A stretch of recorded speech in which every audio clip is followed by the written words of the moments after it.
কল্যাণ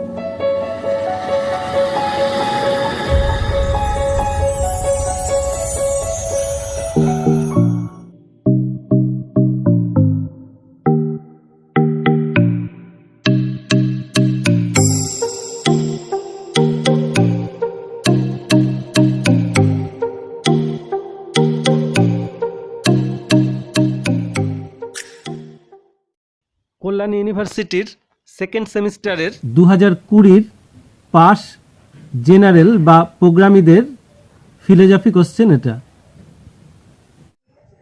full marks 60 আর সময় 2.5 ঘন্টা।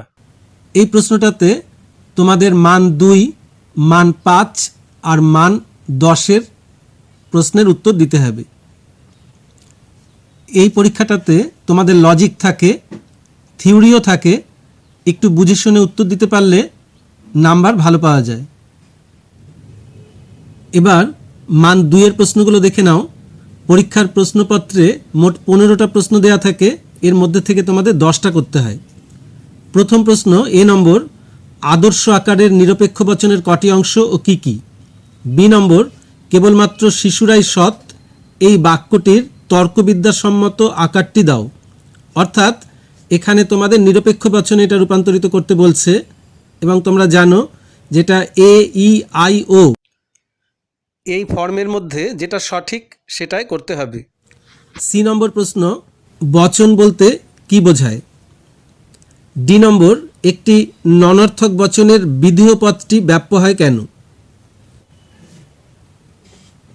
ই নম্বর, সকল দার্শনিক হয় সংস্কারক, এই বচনটির বিপরীত বচনটি কি?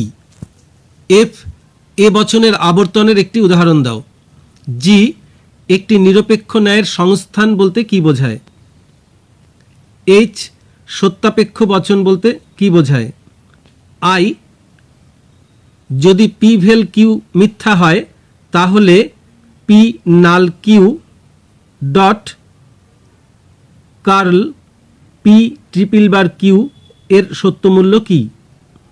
যে কিছু অএস হয় পি, এটিকে ভেনচিত্রের মাধ্যমে প্রকাশ করো। কে, অবৈধ সাধ্যদোষ কি? এল, বিসংবাদী অথবা এর অর্থ কি? এম, কখন একটি সংযোগিক বচন সত্য হয় এবং কখন তা মিথ্যা হয়?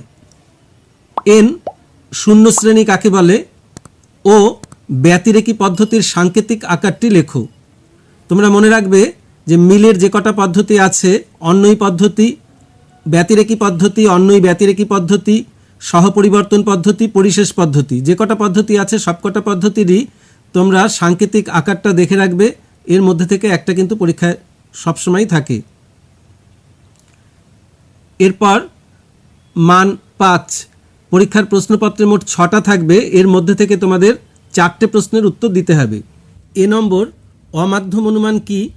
নিম্নোক্ত যুক্তিগুলিকে যুক্তিবিদ্যাসম্মত আকারে রূপান্তরিত করে আবর্তিত করো। প্রথমে 1 নম্বর, খুব কম মানুষই সৎ হয়। 2, কেবলমাত্র পূর্ব বিজেতারাই যোগ্য প্রার্থী। একটু মনে রাখবে যে এখানে তোমাদের আবর্তন করতে বলেছে, তাহলে তোমরা আবর্তন, বিবর্তন, আবর্তনের বিবর্তন আর বিবর্তনের আবর্তন এগুলো কিন্তু একটু শিখে রাখো ভালো করে। আর এগুলো কিন্তু তোমরা এর আগেও 12 ক্লাসে করেছো, তাহলে এইটা একটু ভালো করে শিখে রাখো এবং এটা কিন্তু পরীক্ষায় করার চেষ্টা করবে। এরপরের প্রশ্ন বি, আবর্তন কি? ও বচনের আবর্তন সম্ভব কি?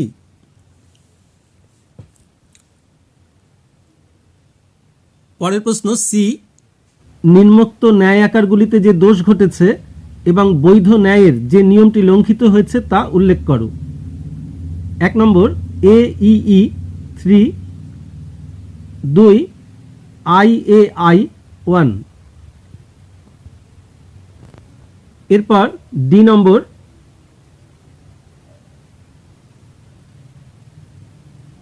ডি নম্বরে তোমাদের সত্যমূল্য নিরূপণ করো।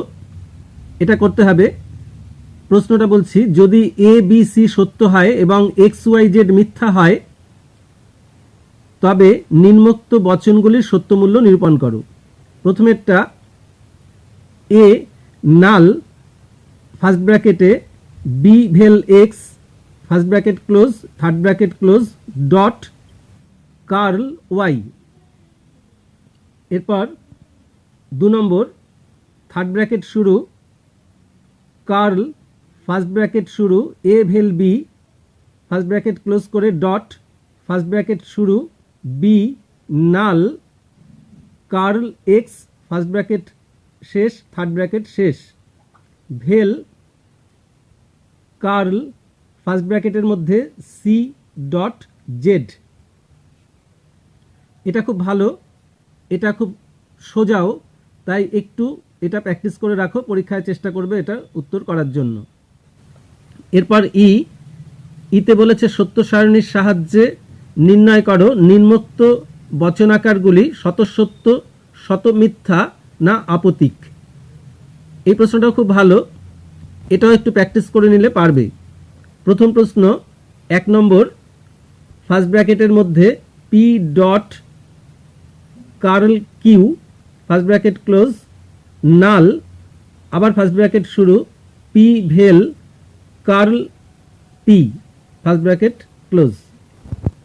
2 নম্বর থার্ড ব্র্যাকেট শুরু পি নাল ফার্স্ট ব্র্যাকেট শুরু কিউ ভেল R first bracket close third bracket close নাল আবার থার্ড ব্র্যাকেট শুরু ফার্স্ট ব্র্যাকেটের মধ্যে পি নাল Q first bracket close dot R third bracket close. এরপর এফ অবরোহ ও আরোহ যুক্তির মধ্যে পার্থক্য করো। এবার মান 10-এর প্রশ্ন, পরীক্ষার প্রশ্নপত্রে 4খানা থাকে, এর মধ্যে থেকে তোমাদের 2টো করতে হবে। একটু মনে রাখবে যে এই পার্টে কিন্তু লজিক আর থিওরি দুটো মিলিয়ে থাকে, তোমাদের কিন্তু একটু ভালো করে বাছতে হবে যে কোনগুলো করবে আর কোনগুলো করবে না। সেই অনুযায়ী আগে প্রথমে ভালো করে বেছে নাও, তারপরে উত্তর শুরু করো। প্রথমে যেটা থাকে ভেন চিত্রের সাহায্যে বৈধতা বিচার, এরপরে যেটা করতে হয় সত্য সারণীর সাহায্যে বৈধতা বিচার, এরপরে একটা প্রশ্ন দেওয়া থাকে সেই থিওরির প্রশ্ন, সেটা উত্তর দিতে হয়। এবং তার সাথে আরেকটা বিষয় মনে রাখবে, সেটা হচ্ছে মিলের যে পদ্ধতিগুলো আছে সেই মিলের পদ্ধতিগুলো ভালো করে পড়তে হবে। এর মধ্যে থেকে একখানা কিন্তু মিলের পদ্ধতি সবসময়ই থাকে। তাহলে এবার প্রশ্নগুলো ভালো করে বাছো, দেখো, যেগুলো উত্তর ভালো পারবে সেগুলো করো।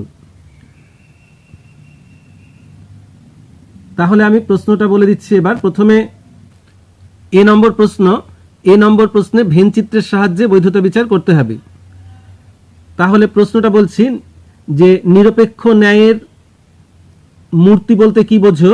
ভেন চিত্রের সাহায্যে নিম্নোক্ত ন্যায় অনুমানগুলির বৈধতা বিচার করো। প্রথমে 1 নম্বর কেবলমাত্র সত্যবাদীরাই সৎ, সত্যবাদীরাই শ্রদ্ধার যোগ্য, সুতরাং শ্রদ্ধার যোগ্য ব্যক্তিরাই সৎ। এরপর 2 বাদুড় নিশ্চয়ই পাখি, কেননা তাদের পাখির মতো ডানা আছে। এই দুটো ভেন চিত্রের সাহায্যে তোমাদের বৈধতা বিচার করতে হবে। এরপর বি নম্বর একটি যুক্তির আকার কখন বৈধ হয়? সত্য সারণীর সাহায্যে নিম্নোক্ত যুক্তিগুলির বৈধতা ও অবৈধতা বিচার করো, যে কোনো দুটো। তাহলে প্রথমটা 1 নম্বর ফার্স্ট ব্র্যাকেট শুরু এ ভেল বি নাল আবার ফার্স্ট ব্র্যাকেটের মধ্যে A dot curl B first bracket close comma দিয়ে কার্ল এ ভেল বি, সুতরাং কার্ল ফার্স্ট ব্র্যাকেটের মধ্যে এ ডট বি। এরপর 2 ফার্স্ট ব্র্যাকেটের মধ্যে পি নাল কিউ ফার্স্ট ব্র্যাকেট ক্লোজ করে ভেল নাল পি, এটা একটা বাক্য। এরপরে বলেছে পি ভেল কিউ, সুতরাং পি ডট কিউ। এবার 3 নম্বর যদি আমি পড়াশোনা করি তবে আমি ভালো ফল করি, যদি আমি পড়াশোনা না করি তবে আমি মজায় থাকি, সুতরাং হয় আমি ভালো ফল করি অথবা মজায় থাকি। তাহলে এই যে 3টে দিয়েছে, এই 3টের মধ্যে থেকে যে কোনো দুটো করতে হবে, এবং অবশ্যই সত্য সারণীর সাহায্যে এখানে তোমাদের বৈধতা বা অবৈধতা বিচার করতে হবে। এরপরে সি নম্বর, এখানে একটি প্রশ্ন আছে, অস্তিত্বমূলক তাৎপর্য কি?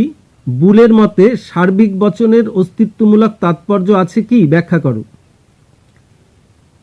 এরপরে ডি নম্বর, এই ডি নম্বরটা কিন্তু খুব গুরুত্বপূর্ণ। তোমরা যারা লজিক একটু কম পারো তারা কিন্তু ভালো করে এই পার্টটা দেখবে এবং এখান থেকে অবশ্যই তোমরা উত্তর দিতে পারবে।